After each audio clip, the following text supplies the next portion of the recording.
Welcome, Eurobike Frankfurt. This is the Nduranz Podcast live edition. So if you can hear me, you can't see me, head on over.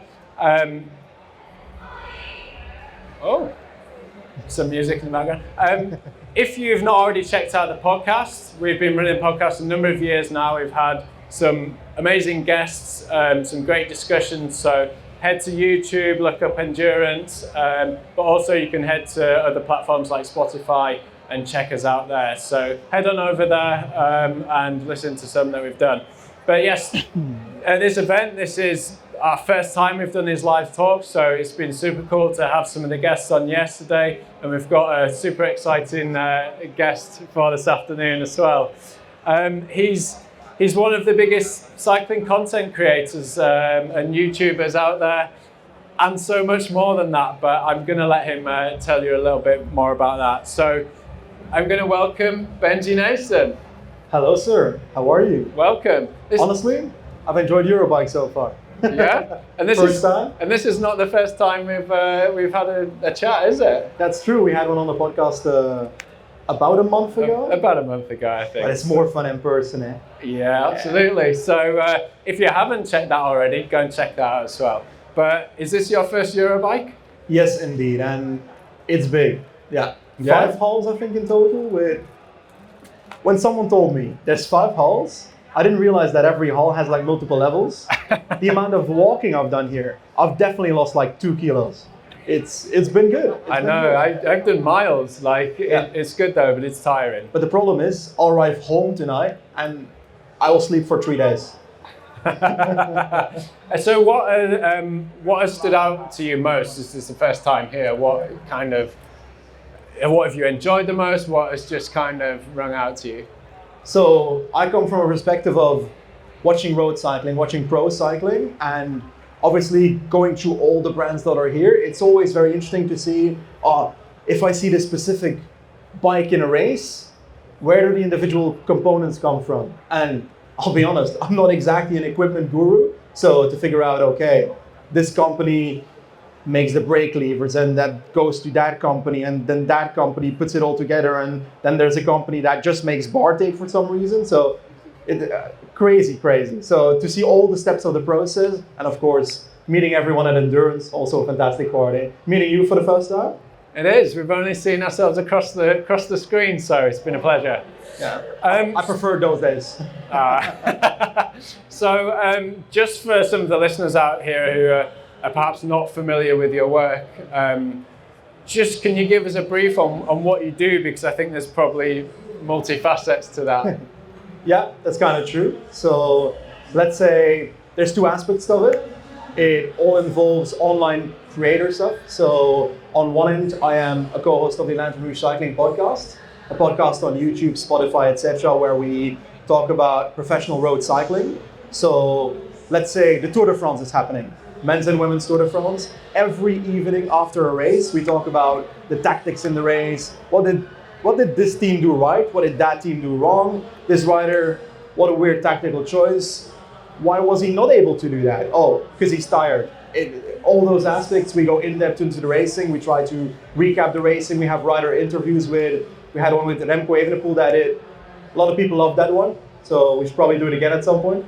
But yeah, lots of stuff like that. So the podcast is one thing. On the other side, YouTube, where I try to create content about my own cycling journey. Lost 25 kilos over the last 3 years by picking up cycling, the sport of cycling. And I wasn't too happy when I was 130 kilos 3 years ago. So losing weight in the process gave me more confidence. I wouldn't be here sitting right now if I was still in the position I was 3 years ago, because losing weight is not just about losing physical weight, it's also gaining the confidence in the process to put yourself out there, to actually be confident in your own body.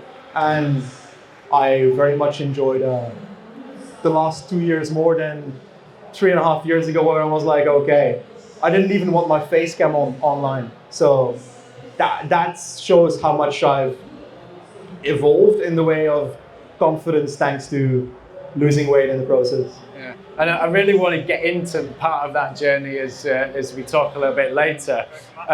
But as part of that content, is there any particular aspect that you enjoy the most? Honestly, it's a bit weird because all my content I make at home, I work at home. So in my little office, I do the podcast. In my little office, I record my videos. On my indoor trainer, I record my indoor cycling videos. I record myself riding up a mountain relatively alone. But I think the most enjoyable part for me is meeting the people that actually, we've got a few people right here that I met, and the conversations I have with people that watch the content and have the same passions that I do, whether it's road cycling, whether it's having a personal fitness journey, whether it's stuff related to that.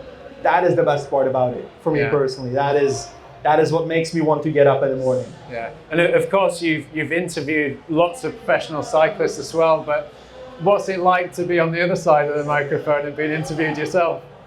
Oh, it's interesting. I like talking about the sport of cycling. It's a bit different when I'm talking about myself. Not necessarily used to it, so today is a bit of a weird day. But it also gives me an opportunity to think back of where it all started, where my roots are within the sport of cycling, and think through the process. And okay, those days made me happy. I enjoyed that part of the journey. These things I can improve on, stuff like that. Like, we'll talk about nutrition later. There's a few aspects that I learned from back in the day that made a few videos that weren't necessarily the smartest nutrition-wise, and that's a lesson you learn. But just that whole process, that's why I do occasionally enjoy doing these types of things. But I prefer talking about other people. Well, just a little bit more about you, but so because you're a keen cyclist, and you've documented your journey as well. What was your latest adventure in that journey that you've had, and what can we see in the near future? I know we had some great discussions over dinner last night about where you could ride and things, but if you just let us know. Well, if I mention it now, maybe they'll agree to it anyway. But let's say my previous. My last big adventure was in December last year, where I flew to Tenerife to try and climb one of the biggest mountains, I think, in Europe, which was Mount Teide. It was a 50-kilometer climb in total. Spoilers, I fell. But it's in that process that I learned what my limits are, because 3 years ago I hadn't climbed a single mountain as a cyclist. I climbed my first mountain, Ordino, 2.5 years ago. That's a climb in Andorra of 10 kilometers. At 7% roughly, so that was a solid challenge. Teide was 50 kilometers at 6%, 5%. It's easier in gradient, but it's such a long climb, and mentally it's incredibly hard. But in failing that challenge, I succeeded in tripling my biggest climb ever. So failure is sometimes a lesson towards future success. Hey, the sentences, oh. And part of that as well, do you find that has given you more motivation to go back and do it, or perhaps not quite succeeding where you wanted to be? Has that gone, perhaps I'm not so confident in doing that? What do you mean? So, in failing to climb Mount Teide, do you have more motivation to go back and do it now? Well, the same evening I was like, especially because Mount Teide, 50 kilometers of climbing. The first 32 kilometers uphill, the next 10 kilometers slightly downhill. I gave up just before the downhill section because I didn't know the downhill section existed. So I should have looked at the map, let's be honest about it. But I'll go back in December probably, and I'll destroy that mountain. I can tell you. I am cooking on the bike, and I can't wait to show it. Well, I'm sure we'll be all watching that journey too. So just going back, I suppose, to the early days, what kind of, how did that passion for cycling come along? Was it in your Belgian blood? I know it's kind of the national sport there, but where did that evolve from? Everybody that thinks about Belgium and cycling thinks about, okay, these Belgian kids go to school and they have to learn every cobble section by heart. Oude Quaremont, Paterberg, but that's not really how it worked. Yes, I had heard of the Tom Bonen era, the cyclists of the 2005 era, because for context, I was born in 1997, and I fell in love with the sport, actually not through the sport of cycling. It's interesting. I was a gamer as a kid, so I loved playing video games. It was a silly video game called Pro Cycling Manager that is not so silly. And I really enjoyed playing that video game as a kid, and that sparked an interest of like, okay, what are these cyclists doing on my screen? And I was like, okay, let's figure it out. Let's start watching Iban Mayo climbing a mountain at the Tour de France or the Vuelta. Let's start watching Andy Schleck versus Contador on the Tourmalet. Oh, such a good stage. I think 2010 is when I was super hardcore starting to watch not just the Tour de France, but also the Volta a Catalunya, the smaller races. And 2014 is where I started watching the Tour of Azerbaijan and so forth. And that's where it really, that's where nerdy Benji arrived. And what point along there then did it kind of turn from not just being a hobby and this, this is something that I can do for my career? Actually quite late, as in I started making YouTube videos, online videos about my passion for that video game, for cycling itself, in the middle of the 2010 era. So 2015, 2014, I think that was the real start of my current YouTube channel. And there was some growth, but let's be honest about it, the first 3 years no one was watching. So I was making videos for no one. But it took a couple of years and it started growing and growing, and by the end of 2018, 2019, 2020, my cycling gaming content grew to the point where the audience was kind of at the limit. Like, more people were watching my videos about the cycling game than were playing the cycling game, which I was like, I'm at a ceiling. And then I met a man from Australia, or the special guys from Australia, from down under. Patrick Bro is his name, also known as the Lantern Rouge on YouTube. And we both had the idea of doing something different. And he was speaking about, okay, how about a podcast? And we had met each other the day before. We had a half an hour call. And we're like, okay, we're going to start doing a podcast from tomorrow, in the middle of 2020. And this was the week before the Tour de France 2020, so COVID year. I had more time because I was working as a developer before that. And I didn't have to drive to work because of COVID. It was remote work, which gave me 2 hours per day to do a podcast. Which I don't like to think positively back to COVID, but it actually kind of helped my career. And half an hour call with Patrick, and the next day, we started our first podcast, the Lantern Rouge Cycling Podcast, first episode about the best race in the world, the GP Plouay in France. Half the cycling fans probably never heard of it, but it was a test. And the next week we started the Tour de France, and by the end of the first Tour de France, we did 20,000 people were listening, so which was shocking. I wasn't ready for that. And do you think that was a point where it just kind of exploded from there and it just continued to grow? I would say yes, gradually, as in obviously it doesn't just go from 20,000 people to 100,000. Yeah. It gradually goes as long as you keep making the content, and we kept making the content, whether it was the Giro d'Italia, the Tour de France, the Vuelta, Paris-Roubaix, or also the Healthy Aging Tour women's small race, because it's not just, we don't just want to cover men's cycling, we want to cover both men's and women's cycling, because both equally deserve the coverage. Yeah. And it doesn't necessarily just have to be the top level races. If we see a race that, there's some big guns riding there, then we'll cover that race. If we see the Tour de Suisse and we see the start list doesn't really have the biggest ride, Tour de Romandie. Tour de Romandie is a perfect example. Not necessarily the biggest riders at the start line every year, then we'll take a week off. But that's the vibe there. But throughout the years, the following started growing, and it's been a good ride, and more people are listening now. So I'm happy because I can live off the podcast now. Yeah. Ever since I think 2022, and not just that, it allows me to meet lots of nice cycling fans along the world. It allows me to live the passion for the sport that I have, and I can't complain. Yeah. And you're doing great work, and I think, like you say there, some of those minority parts of the sport do need some exposure to... It's only a matter of time before it's not a minority. Exactly. Now, you've been quite transparent about your physical cycling journey as well, or lack of. And kind of getting on that journey through health reasons. Do you want to just explain a little bit more about starting that and the reasons what got you on the bike? Well, let's say actually the podcast had already started, but 2021 was where I was 130 kilos.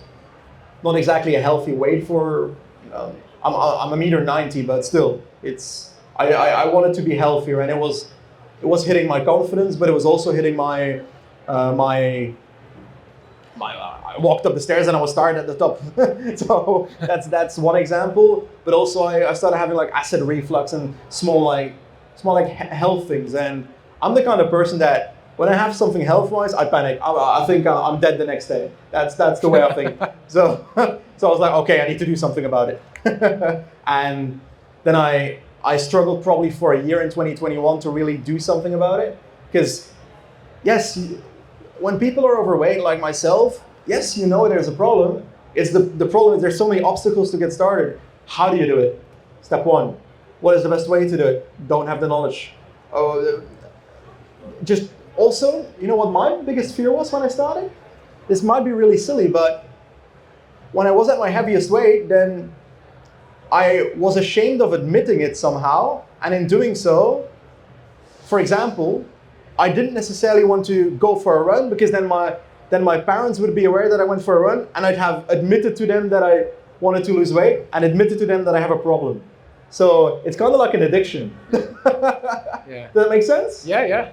And I think that, you know, it is commendable that you're able to share that journey with so many people, because I imagine there's a lot of other people in that position who, you know, find it difficult to start that journey in the same way that you've done. It's kind of a two-way street, as in, on one end, I enjoy making videos about everything I do in life. I think that's also an addiction, by the way. But I think the second aspect to it is also, if my videos inspire 1 or 2 people per month to maybe pick up the bike, or even if it's walking around the block a few times to try and improve their health, or acknowledge that it's possible to do something about it, because that acknowledgement was difficult for me personally. That's a big thing, but it goes both ways, because the fact that people get inspired by it, when I start a Zwift race and I see in the chat of the Zwift race, oh, Benji, I love your videos, blah blah blah, but also I was inspired to jump on Zwift and do the Zwift race, then it does something, because then you know that works. But on top of that, making videos about it also gives me accountability that I do the work. Because let's be honest about it, if we're talking really, really rational here, then if I don't work on my fitness now, then I don't have a video, and then people don't have content. So that's how I force myself. And, you know, accountability can be a huge motivator. Yeah. But we've seen the evolution of that journey as well from the start. And it's become a little bit more than that now. It's become a bit more of a lifestyle, you know, an enjoyment. How has that happened? How's the process taken you from that early days of stepping on the bike and trying to do that? I think it's a gradual evolution. Let's say hypothetically I started, and at the start, every day was a struggle. It started with half an hour on the bike, try and do half an hour, maybe 5 times per week in the evening, jump on my trainer indoor and do half an hour ride. I was doing maybe 100 watts for 30 minutes, and I was completely tired afterwards. So terrible fitness level. And that evolves as long as you do it. And it's all about the consistency, which is easy to say because time is actually a very valuable resource if you want to work on your fitness. And the majority of the people, especially in this economy, it's very difficult to find time to necessarily work on yourself, because you often spend 90% of your day trying to make sure you can survive these days. Yeah. So it's that's a big aspect to it. But I think it's a consistency of that throughout the year that eventually led to getting a bit better on the bike, which led to it not hurting as much to ride a normal casual tempo on the bike, which makes it more enjoyable to ride your bike, which led to the point that eventually, I think in the last year and a half only, so it took a while to get to this habit process where it became part of my life. Yeah. For example, last month, went on a trip to Albania for the start of the Giro. Pretty cool place, won't lie, but didn't have my bike with me. What do I do then? Okay, there's a lake next to the hotel. Let's run around the lake. Why not? The fact that I think about doing a run, I would have never done that 5 years ago. I would have been like, run? I don't even walk to the across the street. So that's a complete different lifestyle, and I think it's also because of the gradual evolution in health, but also just the habit that has been built over the years. I think that has been a big part. Yeah, and that habit and you know the progression of that journey and the consistency of training, do you find that now having some structure around your week? Do you have a structure? Do you follow some kind of training plan that goes, okay, today I'm doing this, and that just helps you get into your routine? I think it depends. I'd like to say I've got structure. I'd like to say I use a training plan. I do for a solid part of the season, but traveling does break my habit a little bit. So for example, we're at Eurobike right now. The first 3 days after this, I will struggle to get back into the habit. So it's not easy still. So you mean you've not hired a cargo bike out from and been around the racetrack? We were going to do it together outside. You bailed out. You bailed out. We'll do it after this then. We'll go get a cargo bike. They're stealing bikes here, so maybe we'll take a cargo bike with us. But yeah, sorry, going back to the structure. There were a lot of moments where I also need to realize, and I think lots of people need to realize this, it doesn't need the best structure in the world. Because if you're a beginner cyclist like I've been, and in my opinion I still am, then you don't necessarily need the perfect training either. You need training where it's better than yesterday. That's a motto I like. That's from a YouTuber called Matt Lane Fitness, I think is his name. So I robbed that from him. But he has this motto of better than yesterday. And I keep that in mind because I don't need to do the perfect training today. The more I ride my bike, I still weigh over 100 kilos, 105 right now roughly. So spoilers, because I'll update on that by the end of the year. But the process of that is just, the more I will ride, regardless of whether it's intensity or whether it's not intensity or endurance or whatever, I will lose weight if I ride enough volume right now. If we get to the point where I'm more of an intermediate cyclist, which I still have a bit to go, I think, then that will become a moment where I might look into like proper structure training. And yeah, it would probably help me right now if I do super structure training, but I need to enjoy every part of it. Yeah. And that is super important, otherwise the motivation doesn't stick. Yeah, and I think that's an important part for everyone who, whether it's their lifestyle, it becomes their lifestyle because they enjoy it, and then there's the consistency over time. As that journey's kind of developed and you've progressed through there and you're cycling more and more, because we're a nutrition podcast, I want to kind of touch on the fueling side of things. And was there any realizations as you were going through that journey about fueling rides? Were you feeling different when how did you do that in the early stages? Well, in the early stages, if you asked me what fueling was, I'd be like, huh? What do you mean I have to eat on the bike?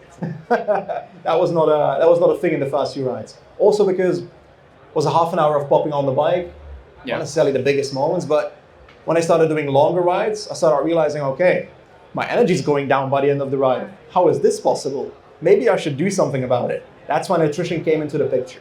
And it gradually expanded to when I'm doing bigger challenge like the Taira video that I mentioned. Yeah. That's a longer effort. I'm talking 6 hours on the bike on that bloody mountain. You have to do nutrition there or you don't get to even where I got on the climb. And it's hard work too. Exactly. It was, ouch. But I've learned along the way. I think that's part of it. My approach has always been trial and error instead of asking someone, which is not the ideal scenario, but I like doing it that way. Because for my videos, it's also easy to show, don't do it like me. Try and learn along the way, and if I do find something out, my videos are never advice in that sense, but that's interesting. And the reason I also like working with endurance is because I didn't just get the idea of, okay, here's some gels, let's eat the gels, whatever. It's very clear how much gels and in what way I should use it, which for a beginner cyclist, that's the difficult part. Yeah. I'm sorry, but if me 3 years ago shows up at the endurance stand here at Eurobike and I look at the table and I see lovely gels, juice bars, chew bars, whatever, I'd be like, okay, that's a lot of information. I have no clue what this means. And then I look at there's a calculator on the website of endurance that literally gives an estimation. Obviously, fueling is more individual, but it gives an estimation of roughly what your fueling should be for specific rides. And that has been like a massive thing for me as well. Even I still use that calculator today. And I think I use it for that Taira ride as well, where it then tells me how many grams of carbs I need to use, what I need to look at as specific products, whether I should go for the drink version or should I combine it with a gel or with a juice bar. And those combinations, those things I've learned along the way, where if you ask me, if you asked me 4 years ago that there were things next to gels, also chew bars, juice bars, I wouldn't know what that means. But the variance is also fun in it. The fact that there's different things in the catalog. Yeah. And what and through that learning process, which probably opened your eyes up to some things, what surprised you the most? About nutrition? Yeah, just a part of learning that fueling, maybe getting some things right, some things wrong, how you felt. Something's wrong, been there. So let's say about 2.5 years ago, I made a video called I will race a Zwift race every day until I win. Spoilers, it took a while. And on top of that, I would say that my biggest realization was afterwards that, okay, Benji, I'm gonna do daily rides, daily Zwift rides. Zwift race of 45 minutes every day, all out basically, the whole race. I'm losing weight, right? No, I gained weight throughout that video. Yeah. You know why? Because it was so intense that after the ride, I just started eating. Which that's not the way to go. The way to go is to fuel for your ride so you don't do it afterwards. And Mr. Tim Podlogar has guided me well in the last year, I would say. Yeah, and were there any points in there where you had realizations of perhaps mistakes that you'd made along there? Were there just rides where you either got some of the way through or just thought, oh no, I've not done something right here? Oh, I think I still have moments where I do stuff wrong, and I think that's part of the process. Yeah. And I don't have specific examples of mind of having a long ride and completely falling apart. There was. So this is an exclusive. I lied on one of my videos. Ooh. The lie was the following. Last year I rode the Paris-Roubaix Sportive. And the perfect title for that is, I rode my first Sportive being the Paris-Roubaix Sportive. I actually did a Sportive 5 to 7 years ago, which I wasn't fit at all. I did not know what nutrition was. I rode a regular bicycle, did not go very well. It was 70 kilometers. I didn't finish it, and I didn't finish it because I fell apart. I physically couldn't finish it. And that was before I gained up to 130 kilos in weight. And during that process, that's a moment where I definitely fell into fueling myself properly. And it's when I really took on cycling now that I decided, okay, maybe I should learn how to fuel myself for rides. And also the fact that when you see professional cyclists in the peloton, in actual pro races, you go to the actual fueling experience and you see, okay, why is Pogacar taking a certain drink? Why is Red Bull Hansgrohe, why is IPT, for example, grabbing an endurance drink or gel at that moment in the race? How often are they doing it? Watching road cycling also learned me, okay, fueling is an essential part not just to my cycling, but to pro cycling now. And has been such an evolution. We heard Chris Froome talk about it the other day here. Yeah. So that whole process, I think it's been a massive part of why cyclists are riding a little bit faster these days. Yeah, and you've worked in and around those professional cycling teams, some of the strategy work that you've done and things. Do you think that observing them, working with them, perhaps looking at some of their habits has influenced how you perhaps train or go about your nutrition? It's interesting because there's two ways about it. Being a part of road cycling through the podcast has learned me that a lot, and doing the podcasts, I got to know a lot of cyclists and I chat with them, and then I learned a lot of stuff. Working with teams, a bit less, because I try to keep my distance a little bit for conflict of interest purposes. Yeah. Because let's say I worked with Visma Leasebike, Jumbo-Visma back then in 2022. Okay, I'll work with the team, but on the condition that I can still chat shit about them on the internet. That's a very important fact. And they were like, oh, sure. And they didn't seemingly regret that, so that was good. But I worked with them for that year then, and that was as a tactical advisor and consultant for the team, so making tactics for the classics races like the Tour of Flanders, A3, stuff like that, but also for the Tour de France, the plan for the yellow jersey, green jersey, specific approaches on how to beat Tadej Pogacar. Good luck these days. In 2022 it's possible. There were weaknesses, and Visma successfully exploited that. I'm not so confident they can do it in 2025. It'll be an interesting tour, won't it? Let's see if this podcast is out by then. Hopefully it doesn't age badly, what I'm saying here. But I would say that I have no clue what I was saying. Neither do I. You've got the script in your hand, mate. You know, watching some of the professional cyclists' habits, being in and around them, was there any point where you saw something and, you perhaps saw one of the riders do it and you go, do you know what? I'm going to do that, or I can do that in my own routine, in my own way, because, we shouldn't necessarily always follow professional cyclists because they're exceptions to the rule at times. But was there anything that working in that sphere of cycling you took away from it? I think it's also learning what not to do, because just because a pro cyclist is taking more than 100 grams of carbs per day, per hour, sorry. If it's 100 grams per day, then they wouldn't be riding very fast. No. But per hour, then I look at it and I'm like, okay, I'm doing a 45-minute Zwift race.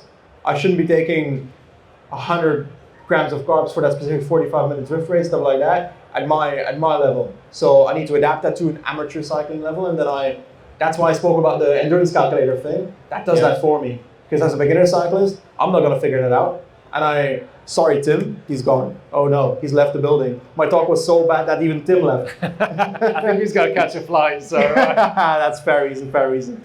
But I would say that, that process of learning stuff is interesting, and specifically pro cycling, not necessarily where I'm like, okay, cyclist takes that, let's take it. Not really that, it's more, okay, the basics. Cyclist fuels a lot, okay, I should fuel.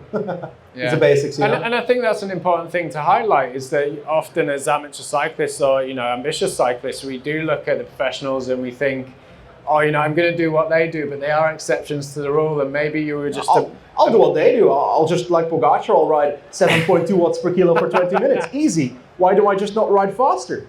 But the important is, you've been in and around that to kind of experience that and kind of know that that's probably not the right way to go about, and looked elsewhere to get that guidance and education around it.